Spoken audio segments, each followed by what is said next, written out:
fi Zilalul Quran, karya Syahid Said Qutb, diterjemah bahasa oleh Datuk Yusof Zaki. Semoga Allah memberkati dan merahmati ruh-ruh mereka. Pentafsiran ayat-ayat 38 hingga ayat 41. Kelahiran Nabi Yahya. Perkataan ini menggambarkan peri keadaan orang mukmin dengan Tuhannya dan bagaimana ia memelihara rahsia di antaranya dengan Allah. Bagaimana ia memperlihatkan sifat rendah diri atau tawaduknya dalam memperkatakan rahsia itu, bukannya menunjuk sifat takbur dan bermegah-megah dengannya. Begitu juga kejadian yang luar biasa yang menimbulkan kehairanan Nabi Allah Zakaria alaihissalam. Itu merupakan pembukaan jalan bagi keajaiban-keajaiban yang akan berlaku selanjutnya dalam kelahiran Yahya dan kelahiran Isa alaihissalam. Pentafsiran ayat 38 hingga 41. Di waktu itu tergelaklah dalam hati Zakaria yang telah tua dan tidak pernah mendapat zuriat keturunan itu keinginan semula jadi manusia yang kuat untuk mendapat anak dan kelanjutan zuriat keturunan. Keinginan sedemikian tidak mati di dalam jiwa para hamba yang zuhud dan zahid yang telah memberi diri mereka untuk ibadat dan menazarkannya untuk berkhidmat pada rumah ibadat. Itulah fitrah semula jadi yang Allah telah fitrahkan manusia di atasnya kerana suatu hikmah yang tinggi untuk melanjut dan memajukan hayat. Bismillahirrahmanirrahim. Di sanalah Zakaria berdoa kepada Tuhannya, katanya, "Wahai Tuhanku, kurniakanlah kepadaku dari sisimu zuriat keturunan yang baik. Sesungguhnya Engkau Maha mendengar doa." Ayat 38. Lalu ia diseru oleh malaikat ketika ia sedang berdiri bersembahyang di mihrab.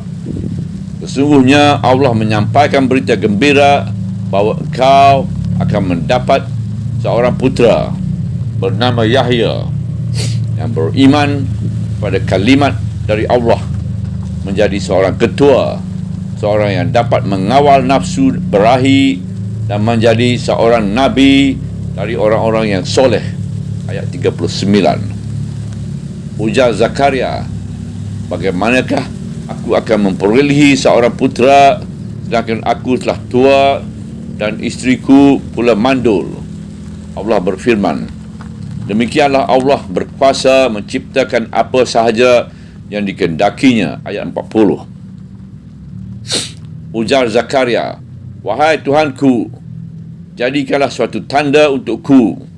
Firman Allah, "Tandamu ialah engkau tidak dapat bercakap dengan orang ramai selama 3 hari, melainkan secara isyarat sahaja. Dan banyakkan zikir, menyebut Tuhanmu dan bertasbihlah padanya di waktu petang dan pagi." Ayat 41. Di sini juga kita dapati kita berdepan dengan suatu peristiwa yang luar biasa yang membawa gejala dari gejala-gejala masyiah Allah yang bebas dan tidak terikat dengan kebiasaan-kebiasaan manusia yang dianggap mereka sebagai undang-undang yang tidak boleh dilanggarkannya. Oleh sebab itulah mereka akan meragui setiap peristiwa yang tidak berlaku di dalam batas undang-undang kebiasaan itu. Dan jika mereka tidak dapat mendustakan peristiwa itu kerana ia benar-benar berlaku dalam kenyataan, maka mereka akan mengadakan di sekelilingnya kepercayaan-kepercayaan kurafat dan dongeng-dongeng yang karut.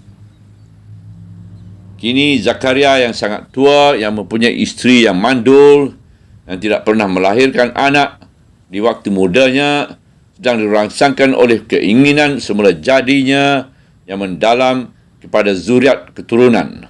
Apabila dia melihat Maryam di hadapannya, seorang gadis sunti yang soleh, yang sentiasa dikurniakan rezeki secara istimewa oleh Allah. Beliau berdoa kepada Allah memohon agar dikurniakan kepadanya zuriat yang baik. Di sanalah Zakaria berdoa kepada Tuhannya. Katanya, "Wahai Tuhanku, kurniakanlah padaku dari sisimu zuriat keturunan yang baik. Sesungguhnya Engkau Maha mendengar doa." Ayat 38. Apakah hasil dari doa yang khusyuk, hangat dan benar-benar kembali bertelut kepada Allah itu? Hasilnya, ia telah mendapat limpah perkenan yang tidak terikat dengan umur dan tidak terikat dengan kebiasaan manusia. Kerana limpah perkenan itu datang dari kehendak Allah yang mutlak, yang berkuasa melakukan apa sahaja yang dikehendakinya. Bismillahirrahmanirrahim. Lalu ia diseru oleh malaikat ketika ia sedang berdiri sembahyang di Mitra. Sesungguhnya Allah menyampaikan berita gembira kepada engkau akan mendapat seorang putera bernama Yahya yang beriman kepada kalimat dari Allah, menjadi seorang ketua, seorang yang dapat mengawal hawa nafsu, berahi, dan menjadi seorang nabi dari orang-orang yang soleh. Ayat 39. Yang ini doa yang terbit dari hati yang suci, yang menggantungkan harapan kepada Allah, yang mendengar doa dan berkuasa memenuhinya itu telah diterima dan diperkenankan. Dan malaikat telah menyampaikan berita gembira kepada Zakaria bahawa beliau akan mendapat seorang putera yang namanya terkenal sebelum ia dilahirkan. Begitu juga sifat-sifatnya, iaitu Yahya yang akan menjadi seorang ketua yang mulia, seorang yang dapat mengawal nafsu berahi dan dapat memegang tali kekangnya dari terlucut, seorang yang beriman dan percaya kepada kalimat yang datang dari Allah, dan seorang nabi yang soleh di dalam angkatan para salihin. Doa itu telah diperkenankan Allah. Ia tidak dapat dihalangkan oleh kebiasaan manusia yang dianggapkan mereka sebagai undang-undang. Kemudian mereka mengira maksiat Allah Subhanahu Wa Taala terikat dengan undang-undang itu. Sebenarnya segala apa yang dilihat dan dikira manusia sebagai undang-undang itu tidak terkeluar dari sesuatu yang nisbi, yang relatif sahaja, bukannya sesuatu yang mutlak dan terakhir.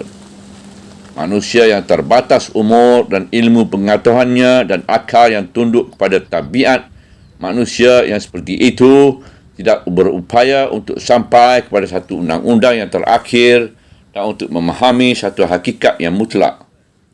Oleh itu, alangkah wajarnya bagi manusia beradab sopan di hadapan Allah, dan alangkah wajar baginya berdiri teguh di sempadan tabiatnya dan di garis-garis bidang kemampuannya sahaja, tanpa meraba-raba di dalam kesesatan, tanpa pemandu ketika memperkatakan sesuatu yang mungkin dan sesuatu yang mustahil, dan juga ketika meletakkan batas-batas panduan, dan pengalaman-pengalamannya, pendapat-pendapatnya dan ilmu-ilmunya yang sedikit terhadap masyiah Allah yang mutlak. Penerimaan doa itu merupakan suatu peristiwa yang memeranjatkan Zakaria sendiri, kerana Zakaria tidak lain melainkan seorang manusia biasa. Beliau ingin mengetahui dari Allah bagaimana peristiwa luar biasa itu berlaku dibandingkan kepada kebiasaan manusia. Ujar Zakaria, "Bagaimanakah aku akan memperolehi seorang putera sedangkan aku telah tua dan isteriku pula mandul?" Jawapan datang kepada beliau dengan mudah. Ia memulangkan perkara itu kepada punca asalnya dan kepada hakikatnya yang senang difahami dan tidak mempunyai apa keganjilan. Demikianlah Allah berkuasa mencipta apa sahaja yang dikehendakinya. Ayat 40. Demikianlah perkara ini adalah suatu perkara biasa yang berulang-ulang kali berlaku apabila dipulangkan kepada masyiah Allah dan ciptaannya yang sentiasa berlangsung secara ini. Tetapi insan sahaja yang tidak memikirkan jalan itu dan tidak memerhatikan ciptaan itu dan tidak mengingati hakikat itu. Demikianlah Allah mencipta segala apa yang dikehendakinya dengan semudah dan sebebas ini. Apakah sulitnya kepada Allah untuk mengurniakan anak kepada Zakaria yang telah meningkat kepada usia yang sangat tua dan isterinya pula mandul? Hanya kebiasaan manusia sahaja yang membuat mereka menjadikan sebagai undang-undang, sedangkan kepada Allah tidak ada undang-undang kebiasaan dan tidak ada keganjilan. Malah segala-galanya terpulang kepada masyiah Allah yang bebas dari segala ikatan. Tetapi oleh kerana Zakaria terlalu kepingan hendak melihat pelaksanaan dari berita gembira itu dan terlalu terkejut dengan berita itu, beliau memohon kepada Allah agar memberikan kepadanya satu alamat yang menenangkan hatinya. Dia terus memohon kepada Allah. Ujar Zakaria, "Wahai Tuhanku, jadikanlah sesuatu tanda untukku." Di sini Allah menunjukkan kepadanya jalan ketenangan dan keyakinan yang hakiki. Lalu Allah mengeluarkan dari keadaan biasa dirinya sendiri, iaitu alamatnya ialah lidahnya akan menjadi kelu selama 3 hari ketika beliau berdepan dengan manusia, dan akan menjadi lancar apabila beliau bertawajuh kepada Allah, berzikir dan bertasbih kepadanya. Firman Allah, "Tandamu ialah engkau tidak dapat bercakap dengan orang ramai selama 3 hari, melainkan secara isyarat sahaja. Dan banyakkanlah berzikir, menyebut Tuhanmu dan bertasbihlah kepadanya di waktu petang dan pagi." Penghujung ayat 41. Penerangan ayat berhenti setakat ini sahaja, dan kita mengetahui bahawa segala apa yang disebut itu telah berlaku. Zakaria dapati pada dirinya sesuatu yang luar biasa dalam hidupnya dan hidup orang lain juga, walaupun lidah itu lidahnya, dan ia menjadi kelu, tidak dapat bercakap dengan orang ramai. Tetapi ia menjadi lancar ketika beliau bermunajat dengan Allah.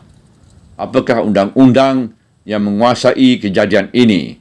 Itulah undang-undang kebebasan masyiah Allah yang sempurna. Tanpa undang-undang ini, kejadian yang ganjil itu tidak dapat ditafsirkan. Demikianlah Allah telah mengurniakan putera Yahya kepada Zakaria alaihissalam walaupun usianya begitu tua dan isterinya mandul. Subhanallah walhamdulillah.